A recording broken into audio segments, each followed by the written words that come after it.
Este é Israel, um pequeno país do Médio Oriente, banhado pelo Mar Mediterrâneo, lar de 9,4 milhões de pessoas e com uma economia surpreendentemente robusta. Dizemos surpreendentemente, porque a economia de Israel não tem muitos fatores a seu favor e tem muitos contra si.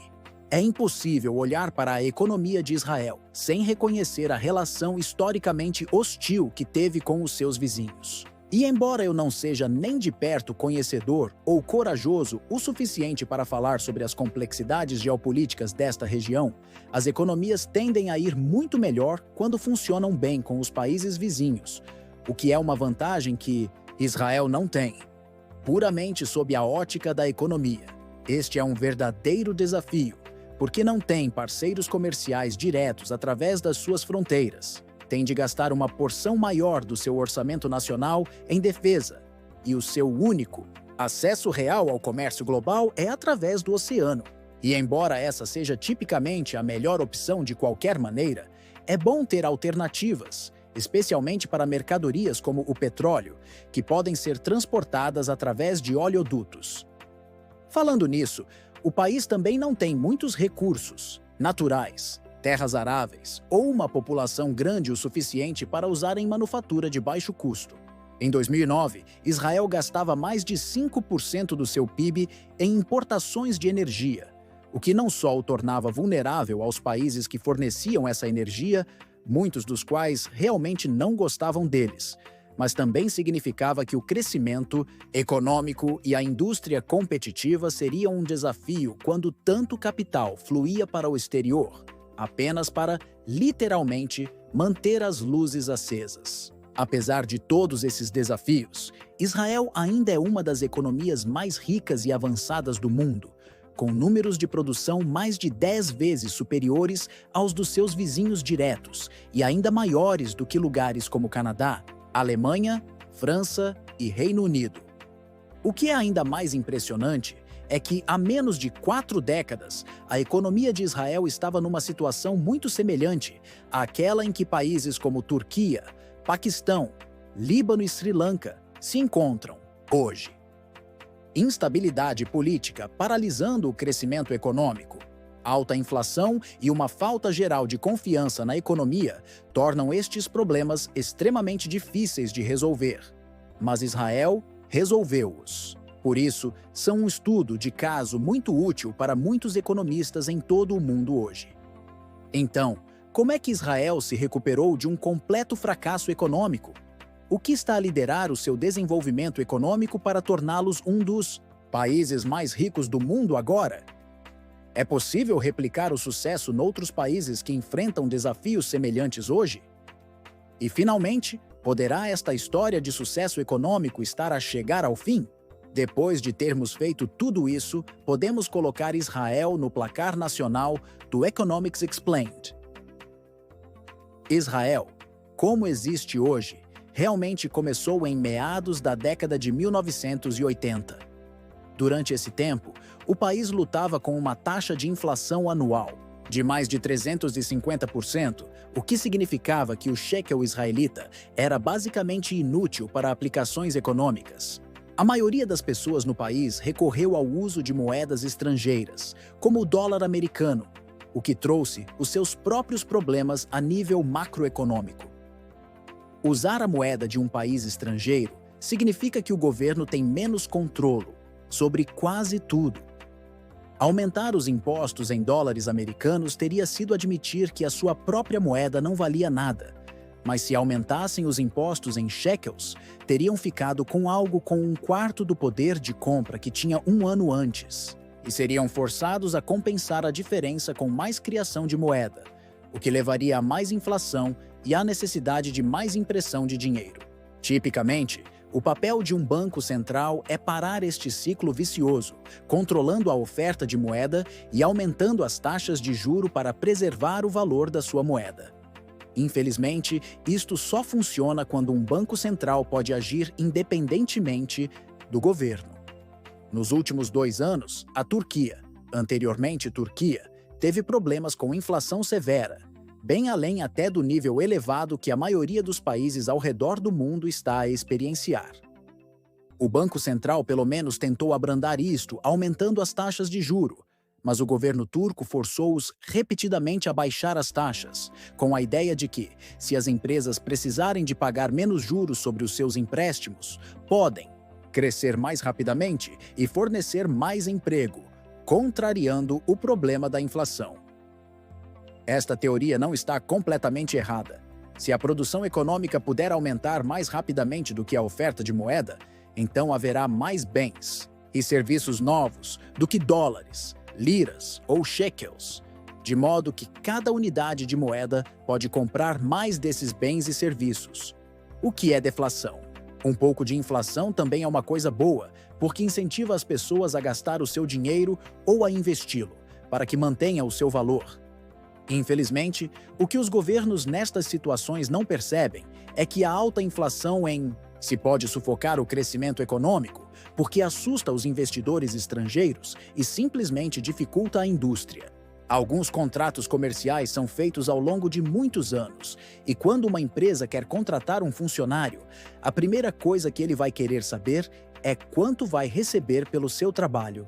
Se o valor de uma moeda está a cair tão rápida e imprevisivelmente, torna acordos formais de longo prazo como este impossíveis, porque um ótimo negócio agora pode ser um péssimo negócio no futuro se a moeda do país estiver a comprar apenas 1/5 do que valia quando o acordo foi feito. Realisticamente, uma inflação acima de cerca de 5% faz mais mal do que bem. Então, a taxa de inflação de 370% de Israel em 1984 era um problema real que a maioria dos seus cidadãos evitava simplesmente não usando a sua própria moeda. Estabilidade e confiança são uma das coisas mais importantes na economia. E ninguém, dentro ou fora de Israel, tinha qualquer confiança na estabilidade da moeda e, por extensão, na economia como um todo. Mudar isto foi o primeiro e mais difícil passo que o governo teve de dar para começar a reverter a situação do país. Em 1985, Israel introduziu uma nova moeda para substituir o shekel, que se tinha tornado efetivamente sem valor. Com o nome pouco criativo de novo shekel israelita, apenas introduzir uma nova moeda não resolve o problema da inflação sustentada por si só.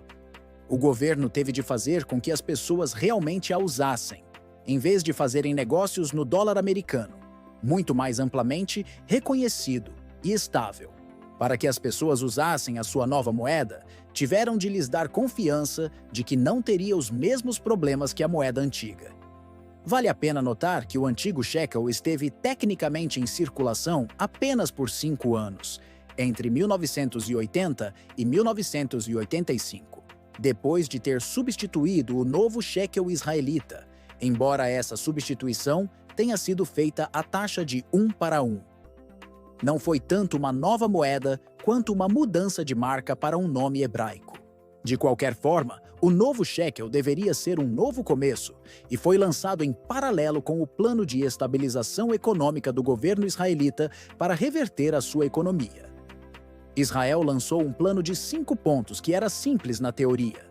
O governo primeiro cortou os seus gastos excessivos. Os gastos do governo são uma grande pressão inflacionária.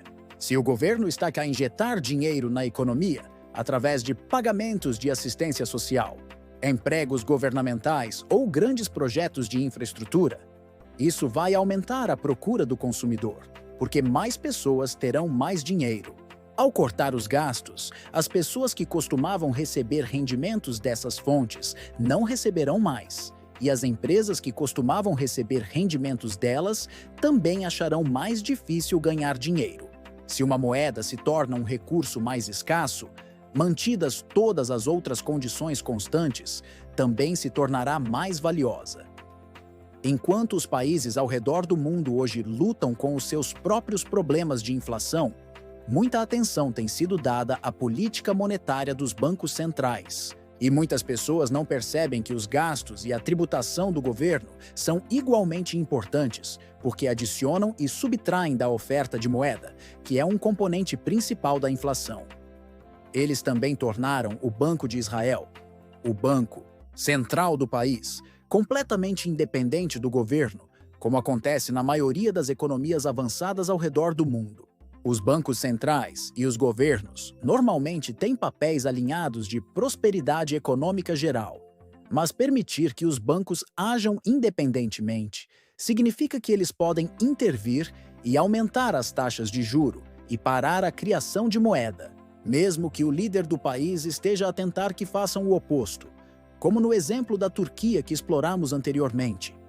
Depois de cortar despesas e dar independência ao Banco Central, o governo de Israel também deixou o shekel cair de valor nos mercados de câmbio internacionais e, em seguida, fixou temporariamente a taxa no novo preço baixo.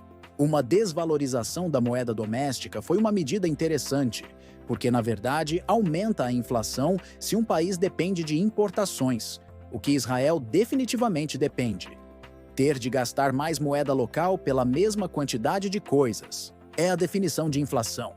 Mas o primeiro desafio do governo nesta altura não era controlar a inflação, era fazer com que as pessoas usassem a sua moeda. Se as pessoas pudessem trocar os dólares americanos que estavam a usar por uma quantidade razoável da nova moeda, seriam mais propensas a adotá-la, o que foi uma compensação que valeu a pena, mesmo que viesse à custa de uma inflação mais elevada nos primeiros 5 anos. No final da década de 1980, a inflação tinha regressado a um nível razoável e a maior parte do comércio dentro do país era novamente feita na sua própria moeda. O plano de estabilização tinha funcionado e, mesmo hoje, muitos países poderiam tomar as mesmas medidas para sair de problemas semelhantes. Mas para Israel, isto significava agora que poderia realizar plenamente o seu potencial. Em 1987, após a estabilização da inflação, Israel tinha um PIB per capita de $9.000, o que era pouco menos de metade dos Estados Unidos na mesma época. Isto não era mal de forma alguma, mas nas 3 décadas e meia seguintes, o país diminuiria significativamente a diferença. A sua primeira grande descoberta foi o gás natural offshore. Até esse ponto, o país tinha sido muito dependente de importações de energia, e isto tornou-os autossuficientes, mas não foi suficiente para se tornarem um estado dependente de combustíveis fósseis, que apenas se torna economicamente dependente da exportação dos seus recursos naturais. Israel também beneficia do turismo. O país é lar de muitos destinos religiosamente significativos para muitas fés diferentes. O país normalmente recebe mais de 4 milhões de turistas por ano, com exceção dos anos recentes devido à Covid. Isso é quase um turista a chegar para cada 2 residentes, o que introduz muitos rendimentos estrangeiros no país e cria muitos empregos.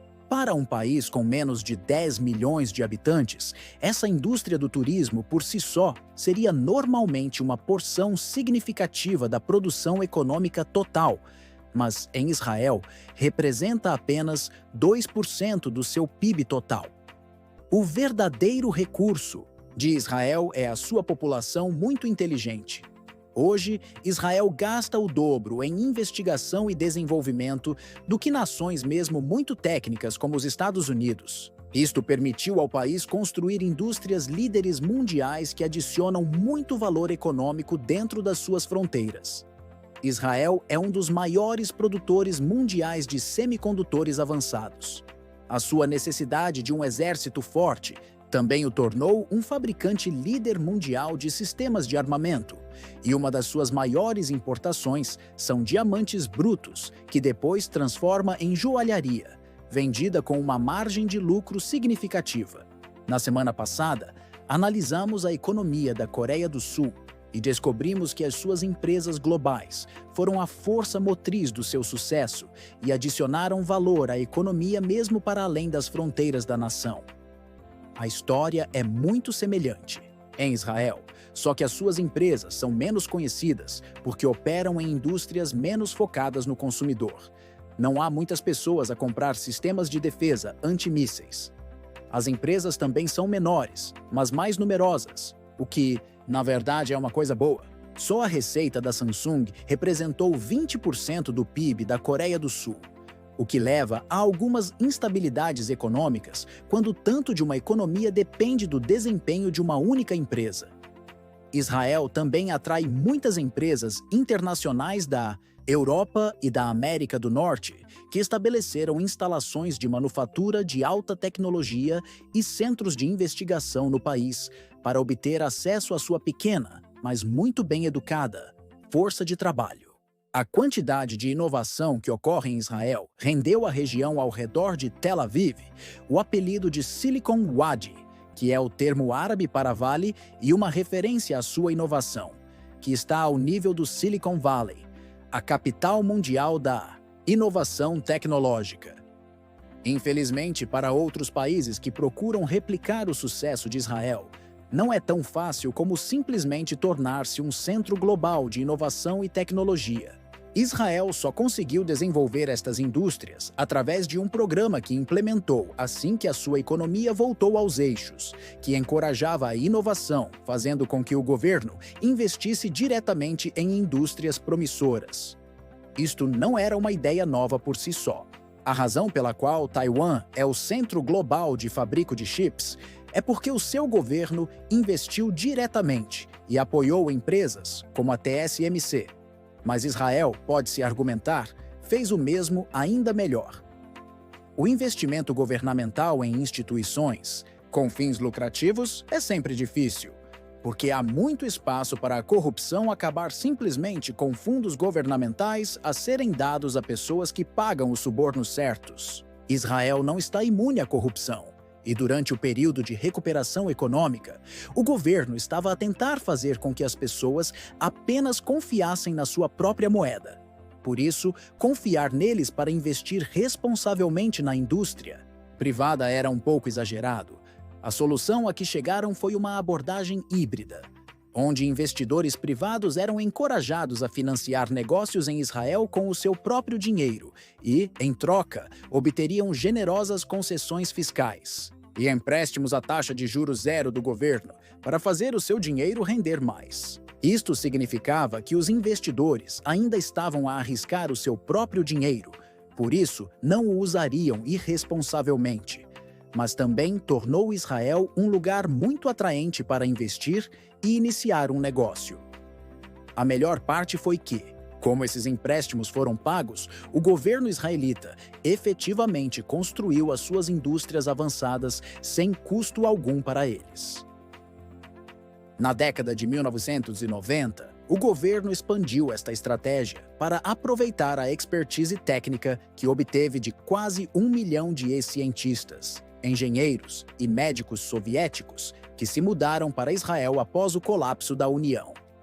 Já falamos sobre os benefícios da migração qualificada no mês passado, por isso não quero repetir muito aqui, mas olhando apenas para os gráficos populacionais de Israel, pode-se realmente ver este influxo de alguns dos trabalhadores mais qualificados do mundo. O Estado de Israel não teve muitas vantagens e superou muitos desafios nos seus curtos 75 anos de história como país. E, novamente, isto ignora todas as questões geopolíticas que eu nem sequer poderia esperar arranhar a superfície num único vídeo. O facto de, apesar destes desafios, ter conseguido tornar-se uma das economias mais prósperas do mundo é um sinal fantástico de que mesmo os países que enfrentam desafios severos, hoje têm esperança de construir um futuro melhor para o seu povo com uma boa gestão econômica. Ok, agora é hora de colocar Israel no placar nacional do Economics Explained. Começando pelo tamanho, Israel tem um PIB de 488 mil milhões de dólares, o que o torna a 29ª maior economia do mundo, ficando logo atrás da Irlanda e da Noruega. Obtém um 7 em 10. Embora longe de ser uma economia de 1 bilhão de dólares, a sua produção está distribuída apenas por 9,5 milhões de pessoas, pelo que o PIB per capita é uns impressionantes 52 mil dólares, o que o coloca à frente de países como Canadá, Alemanha, Japão e até Hong Kong. É o 15º país mais produtivo do mundo. mas ainda está bastante atrás de países como o Zigua e casos extremos como o Luxemburgo. Por isso, obtém um 8 em 10. Estabilidade e confiança é um ponto difícil de classificar devido às questões geopolíticas mencionadas anteriormente, que inevitavelmente estarão na mente de qualquer pessoa ao fazer negócios com Israel. Nas últimas 3 décadas, especialmente, o país conseguiu remodelar essa imagem e as pessoas têm muito mais confiança em investir nele. Mas por agora, obtém um 6 em 10, o que, para ser claro, não é nada mal. O crescimento tem sido muito forte graças a tudo o que exploramos neste vídeo. Tem uma taxa de crescimento anualizada média de pouco menos de 7%, o que está em linha com algumas das economias de crescimento mais rápido do mundo. Só na última década, o país quase duplicou a sua produção, o que lhe dá uma pontuação de 9 em 10. Finalmente, a indústria. É aqui que Israel realmente brilha. Aproveitou totalmente a sua população para criar uma seleção diversificada de indústrias de alto valor acrescentado, líderes mundiais e globalmente importantes, fazendo tudo, desde o corte e comércio de diamantes até a produção de chips de computador de última geração. A sua economia é, no entanto, ainda relativamente pequena em comparação com as verdadeiras superpotências industriais, por isso obtém um 8 em 10. No total, isso dá a Israel uma pontuação média muito respeitável de 7,6 em 10, colocando-o aqui no placar. E aí está, pessoal, uma viagem fascinante pela economia de Israel, uma nação que transformou desafios imensos em um sucesso econômico notável. Vimos como a estabilização da moeda, o investimento em inovação e o foco no capital humano foram cruciais para essa trajetória. O que mais vos surpreendeu na história econômica de Israel? Acham que outros países podem replicar este modelo? Deixem as vossas opiniões e perguntas nos comentários abaixo. Adoramos ler o que vocês pensam. Se gostaram desta análise e querem ver mais conteúdo como este, não se esqueçam de deixar o vosso like neste vídeo, subscrever o canal para não perderem as nossas próximas explorações econômicas e ativar o sininho de notificações. Muito obrigado por assistirem e até ao próximo vídeo.